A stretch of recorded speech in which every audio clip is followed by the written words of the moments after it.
de penser que le sujet, voilà, on va continuer, que le sujet s'octroie et qui, pour cette raison, tendent à perdurer. Voilà, donc l'obstacle n'est pas non plus de l'ordre de la difficulté. Et là, dans les communications que j'ai entendues dans le colloque depuis le début, souvent, j'ai quand même l'impression, enfin, j'ai du mal à voir en quoi l'usage du mot obstacle, enfin, en tout cas du concept d'obstacle dans son épaisseur forte telle que je la comprends, souvent, je me dis, c'est plutôt des difficultés, ou ça a plutôt à voir avec des difficultés, qu'elles soient d'ordre pédagogique, didactique, etc., plutôt que de l'ordre véritablement des obstacles, puisque Fabre va y ajouter une troisième caractéristique, alors si j'y arrive, voilà, c'est qu'il a une certaine forme d'objectivité, le savoir, hein, il renvoie à une difficulté objective dans le savoir, et l'objectivité, comment on peut la caractériser? C'est en lien avec son occurrence ou son apparition à travers des études d'ordre épistémologique et historique, hein, qui permettent de mettre en évidence cette dimension objective du savoir. Et Fabre pointe, vous voyez, pointe est-ce que toutes les didactiques sont suffisamment armées ou peuvent suffisamment s'appuyer sur l'histoire des disciplines pour justement réussir à produire des analyses d'ordre épistémologique qui peuvent venir soutenir cette idée la forme d'objectivité de l'obstacle. Donc, trois caractéristiques qui sont véritablement au cœur du concept d'obstacle. Ce n'est pas une ignorance, c'est même plutôt un trop-plein de connaissances. Ce n'est pas de l'ordre de la difficulté, mais plutôt de la facilité de penser, hein, des facilités que le sujet s'octroie pour penser, et sa dimension objective qui, à mon avis, caractérise vraiment pleinement l'idée d'obstacle, mais vous voyez bien qu'ils en font un objet ou un concept, en tout cas, qui est relativement difficile, pas simple à saisir. Donc, à partir de cette idée-là, moi, mon intention, vous voyez, c'était d'essayer, dans le cadre de mes recherches, hein, après avoir fréquenté longtemps et participé encore le travail d'Ukraine à Nantes sur la problématisation. Je suis arrivé en 2011 à Bordeaux, où j'ai été confronté à j'ai dû m'acculturer à un deuxième cadre théorique, on va dire, celui de la théorie historique, culturelle et sociale. Hein, et le travail que j'ai essayé de faire, ou que je continue d'essayer de faire, vous voyez, c'est d'essayer de construire un modèle, un cadre théorique et méthodologique pour analyser les processus d'enseignement et d'apprentissage qui s'appuie en tout cas sur ces deux cadres théoriques-là, celui de la problématisation et le cadre plutôt vygotskien. Ce qui m'a amené, vous voyez bien, à penser, à essayer de penser, à retravailler le concept d'obstacle notamment, puisqu'il vient plutôt du cadre bachelardien, il vient plutôt il vient plutôt du cadre de la problématisation et il vient plutôt de chez Bachelard, et de savoir quelle était la compatibilité possible de ces deux cadres-là, comment on pouvait les faire fonctionner de façon articulée, hein, et c'est au cours de ce travail d'ordre théorique-là que j'ai été amené à retravailler le concept d'obstacle, ce qui a aussi résonné avec un certain nombre d'expériences de formateurs, notamment, vous voyez, quand je travaillais avec des étudiants, ce que je suis encore maintenant, en L3 ou en M1, dans la formation des enseignants, vous voyez, quand on les fait travailler sur le concept d'obstacle, hein, en gros, vous voyez, la question que je me suis posée, c'est, en tout cas, là où j'en suis, ce que je vais essayer de vous montrer, voilà, c'est plutôt ça qu'on va plutôt le faire comme ça, c'est que l'obstacle, pour moi, dans un premier temps, vous voyez, je l'abordais essentiellement sous l'ordre du cognitif, on va dire ça comme ça, hein, ce qui fait que ça avait des résonances avec ce qu'on entend pas mal en ce moment autour des biais cognitifs, etc., vous voyez, qui sont développés par Bronner, etc., qui servent à expliquer un petit peu la stabilisation d'idées communes. Et en travaillant avec les étudiants, je voyais bien que c'était pas c'est plus épais que ça, l'obstacle. Ce que je vais essayer de montrer, c'est qu'il y a plus d'épaisseur. Ça ne renvoie pas strictement à du cognitif, mais ça embarque toute une épaisseur qui renvoie à différentes dimensions. Hein, et en travaillant sur Bachelard et sur Vygotsky, pour le dire vite, hein, Bachelard, Canguilhem, Vygotsky, ce que je vais faire dans un premier temps, c'est vous montrer le travail d'ordre théorique autour de Bachelard, Vygotsky, Canguilhem, comment je l'aborde, comment j'ai commencé à l'aborder. Ensuite, vous faire, donc pour arriver à un certain nombre d'éléments, que je vais ensuite essayer d'aller explorer du point de vue à la fois de mon expérience de formateur et puis de travaux de recherche assez classiques que j'ai conduits sur les apprentissages en sciences. Voilà, en gros, pour le dire vite, hein, voilà le modèle quadripolaire, mais je vais laisser tomber ça, sur lequel je travaille, mais autour de l'idée d'obstacle. Alors, je m'y suis pris pour aller voir, pour aller faire un travail de nature comparatif entre Vygotsky et Bachelard. Alors, je me suis appuyé sur la façon dont Ricoeur a travaillé dans un ouvrage qui s'appelle de l'interprétation, un essai sur Freud, où il cherche justement à travailler, à faire un travail de nature comparatif entre l'approche psychanalytique, hein, l'approche freudienne, et l'approche hegelienne. Et donc, je vous ai remis quelques petites références. Hein, voilà, hein, donc, Ricoeur cherche à démontrer que si le freudisme est une archéologie explicite et thématisée, hein, il renvoie de soi, alors, par la nature dialectique de ces concepts, c'est ça qui est important, à une téléologie implicite et non thématisée. Hein, vous voyez, ce qui m'a semblé intéressant, vous voyez, c'est cette approche dialectique, c'est-à-dire plutôt que de dire on peut les mettre ensemble ou de les dissoudre l'un dans l'autre, on dire bon, tout ça va bien, c'est plutôt d'aller essayer de voir justement ce qui va être, comment se présentent les problèmes chez Vygotsky et chez Bachelard, hein, voilà, et pour essayer de voir si on ne trouve pas quelque chose d'assez équivalent à ce que Ricoeur avait trouvé, avec bien l'idée, vous voyez, qu'il a aucunement l'intention de mettre Freud dans Hegel et Hegel dans Freud et de tout confondre, hein, et avec ces considérations d'ordre méthodologique, hein, à l'éclectisme, il faut toujours préférer la dialectique qui tire plus d'instructions de l'opposition que d'un ravaudage issu d'un empirisme sans principe.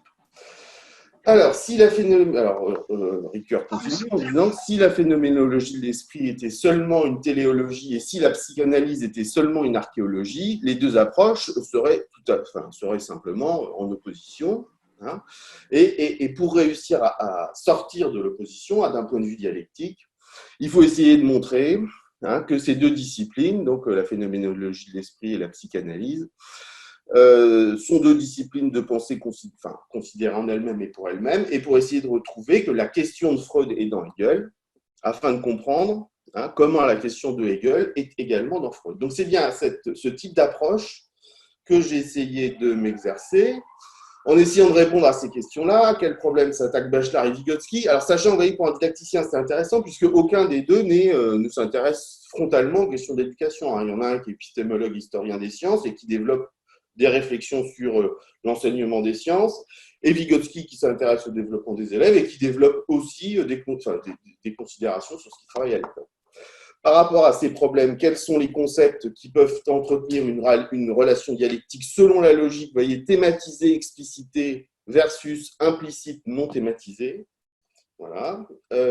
Quels sont donc les rapports d'homologie et quels sont les chiasmes? Alors, ça, c'est une formulation que j'ai repris à Fabre, qui permettent d'assurer la médiation dialectique entre les concepts. Et en quoi, donc ce qui est le cœur de l'affaire, en quoi la question de Bachelard est dans Vygotsky, pour comprendre en quoi la question de Vygotsky est dans Bachelard, et en quoi, surtout, cette question est décisive d'un point de vue didactique. Alors, pour le faire rapidement, les principaux concepts qu'on peut essayer de mettre en dialogue, ou en tout cas en discussion, sont chez Bachelard, bien entendu, les concepts de rupture et d'obstacle. Là où chez Vygotsky, donc qui cherche à comprendre la formation du psychisme humain, les concepts clés, en tout cas pour travailler cette question-là, sont autour du paquet concept quotidien, concept scientifique. Dans les deux cas, la recherche, les deux auteurs sont à la recherche non pas de caractériser des états, mais plutôt à la recherche d'une dynamique.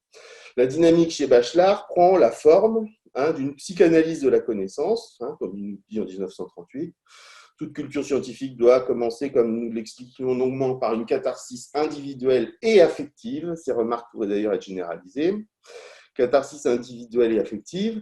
Là où chez Vygotsky, il indique ça dans un ouvrage de 1931, notre but est de créer ne serait-ce que les bases premières d'une théorie psychologique des affects, digne de devenir un des chapitres de la psychologie humaine, peut-être même son chapitre principal, dont Yves Clos propose qu'il y a un rapprochement, qu'il pourrait y avoir un rapprochement possible avec la psychanalyse freudienne. Alors on voit bien que d'un côté, on est sur une psychanalyse de la connaissance, de l'autre côté, quelque chose qui pourrait avoir avec une psychanalyse freudienne, mais en tout cas, on est bien dans quelque chose, vous voyez bien, qui ne se limite pas dans les deux cas, qui ne se limite pas à des dimensions cognitives, mais qui vont embarquer tout un tas d'autres dimensions affectives, émotionnelles, voire même psychologiques, et voire même psychanalytiques, si on fait ça. Alors, la question autour de, vous voyez, de ce qui est thématisé et implicite et ainsi de suite va tourner autour du couple rupture-continuité. Chez Bachelard, la rupture est thématisée et explicite entre opinion et savoir, avec des formulations un peu tranchées du style l'opinion en droit toujours tort. Là où chez Vygotsky, c'est plutôt la continuité qui est thématisée et explicite, avec tout ce qu'il va développer autour du double développement des concepts quotidiens et des concepts scientifiques. Bon, ça, je vous laisse parce que vous devez bien savoir ça aussi bien. Chez Bachelard, l'obstacle, donc, vous voyez, par rapport à ce problème de rupture et de continuité, l'obstacle a pour fonction de combler la rupture entre la connaissance commune et la connaissance scientifique.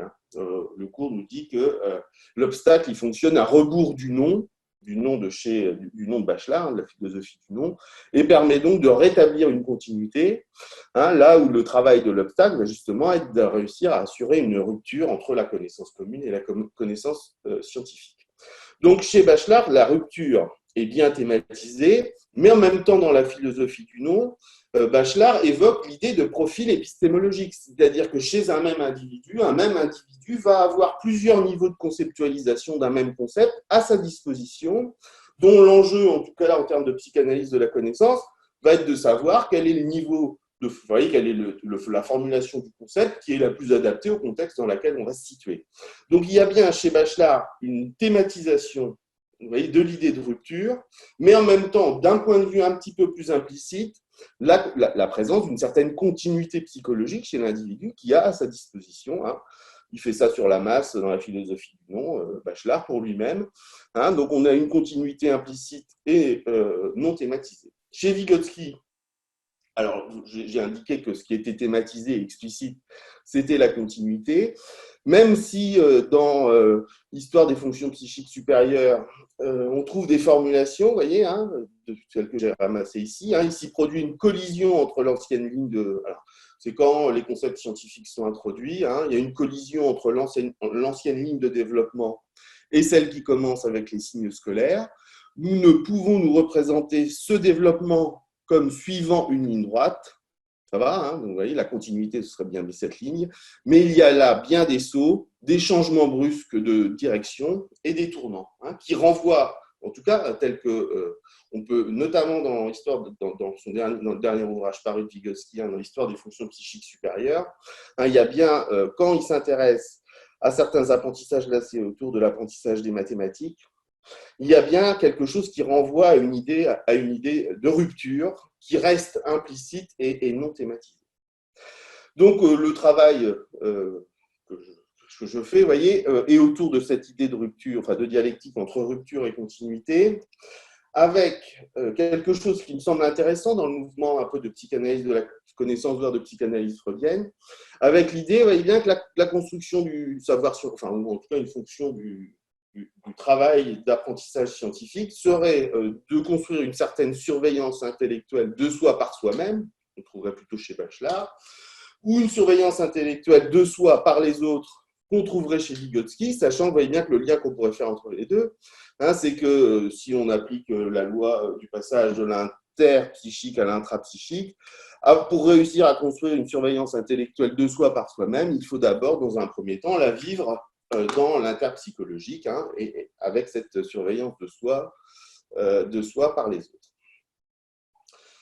Alors, quel est le moteur à ces mises en mouvement, ou en tout cas à ces dynamiques? Dans les deux cas, que ce soit chez Bachelard ou chez Vygotsky, c'est bien tout ce qui va tourner autour des conflits ou des mises en tension qui va dynamiser ce travail à l'origine de la construction de cette surveillance intellectuelle de soi. J'ai remis un peu de Vygotsky en bas, des formulations très classiques de Bachelard, et il faut rendre à la raison humaine sa fonction de turbulence et d'agressivité. Si dans une expérience, on ne joue pas sa raison, cette expérience ne vaut pas la peine d'être tentée. Autrement dit, dans le règne de la pensée, l'imprudence est une méthode. Et chez Vygotsky, voilà, je fais référence à des petites notes de bas de page, là, des expériences ou des expériences déclic, qui renvoient véritablement à ces idées de mise en tension. Alors, sur le plan didactique, Donc ça va, vous voyez là, c'est vraiment le travail un peu d'ordre théorique que je suis en train de faire. C'est vraiment un chantier, hein. Et puis en plus, j'ai besoin de coups de main parce que n'étant pas philosophe de formation, vous voyez bien que je manipule des trucs qui, des fois, dont j'ai besoin d'une surveillance extérieure à moi-même pour vérifier que je raconte pas trop de bêtises. Mais sur le plan didactique, ce qui va être intéressant, c'est que ça va nous amener à réinterroger des choses qu'on entend classiquement ou assez traditionnellement, notamment l'idée, par exemple, alors, attendez, de prise de représentation, hein, de concept de représentation. Alors, je pense que Christian et Denise Orange ont développé ça très bien dans un article de recherche et formation, vous voyez, hein.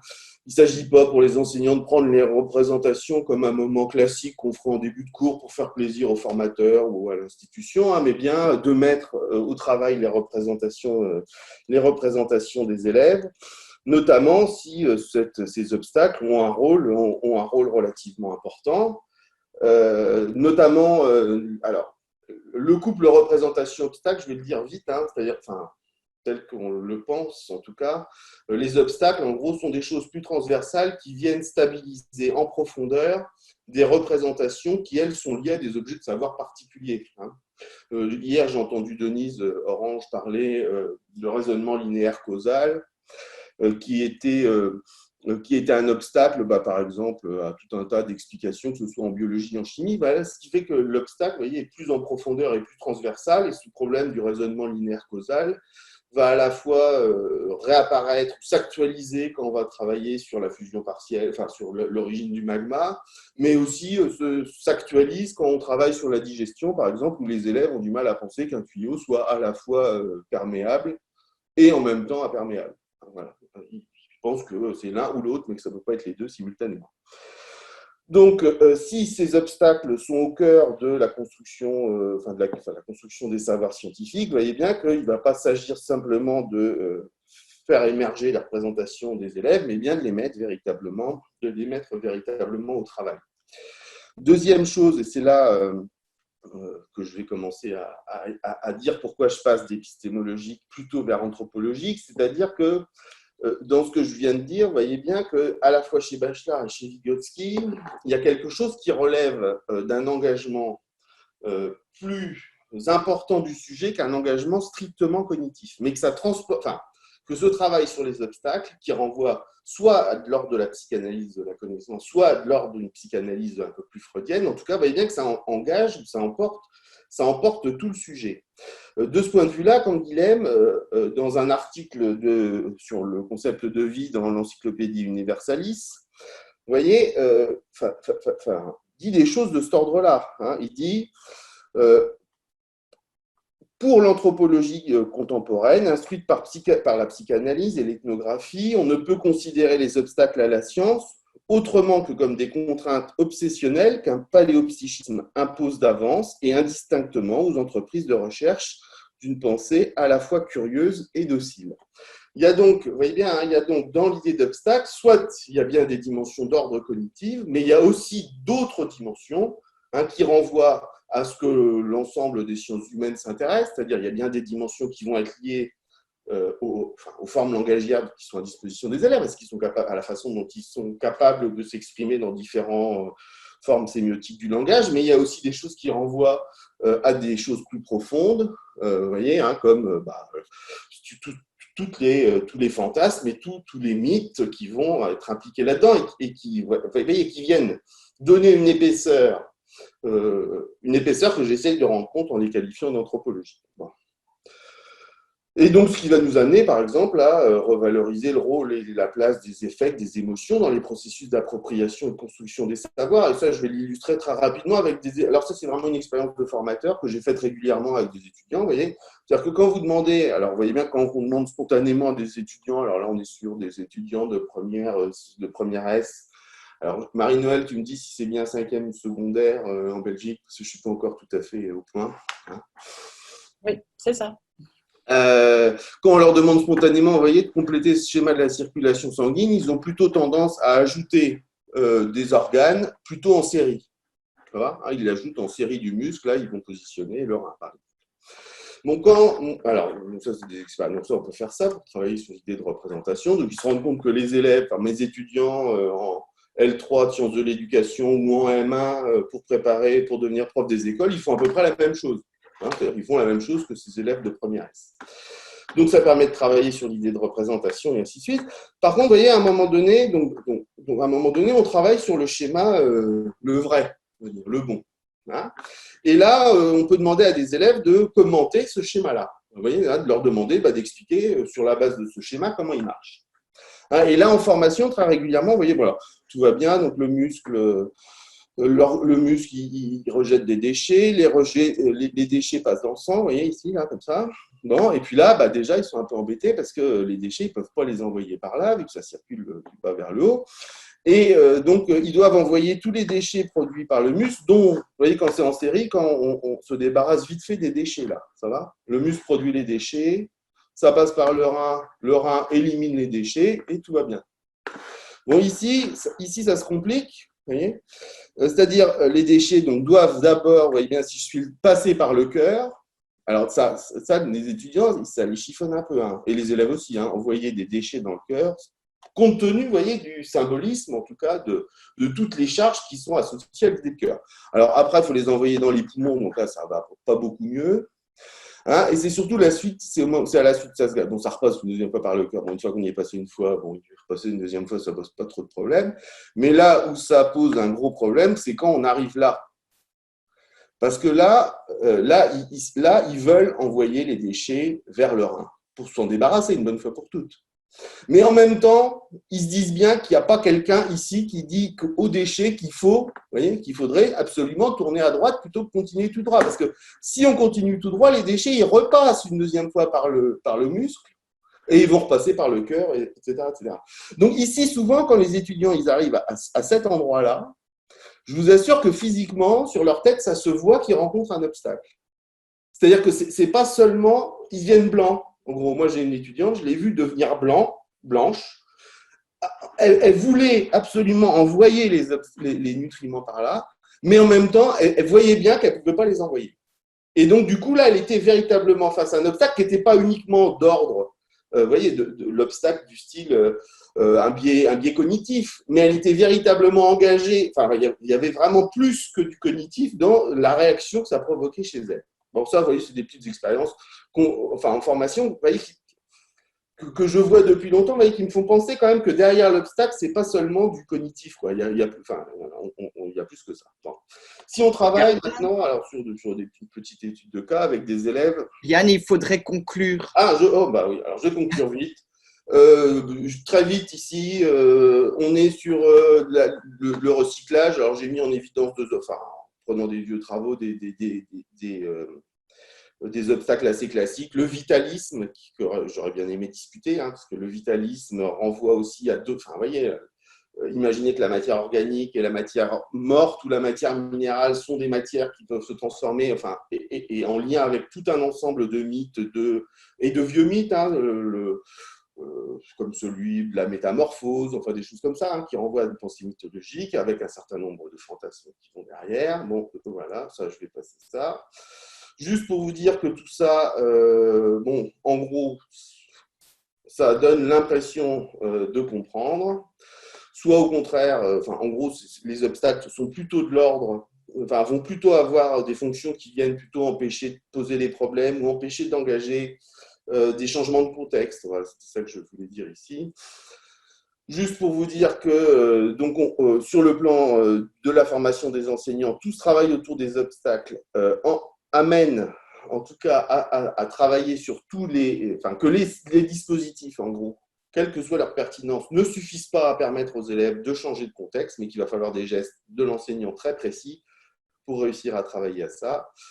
Et ce qui m'intéresse maintenant, c'est vraiment de travailler sur cette épaisseur socio-historique du concept d'obstacle qui ne peut pas être vu uniquement sur le plan cognitif, et notamment quand vous travaillez sur l'éducation à la santé, l'éducation à la sexualité, l'éducation au développement durable, vous voyez bien, où le traitement ne peut pas se limiter à un traitement cognitif, mais doit prendre en compte tout un tas d'autres dimensions. Et c'est ce que je cherche, en tout cas nous cherchons à définir sous le terme d'acculturation scientifique avec les collègues de Bordeaux. Voilà, désolé, c'était mal calibré. C'est le problème des chantiers, c'est pas calibré les chantiers. Merci. Merci beaucoup.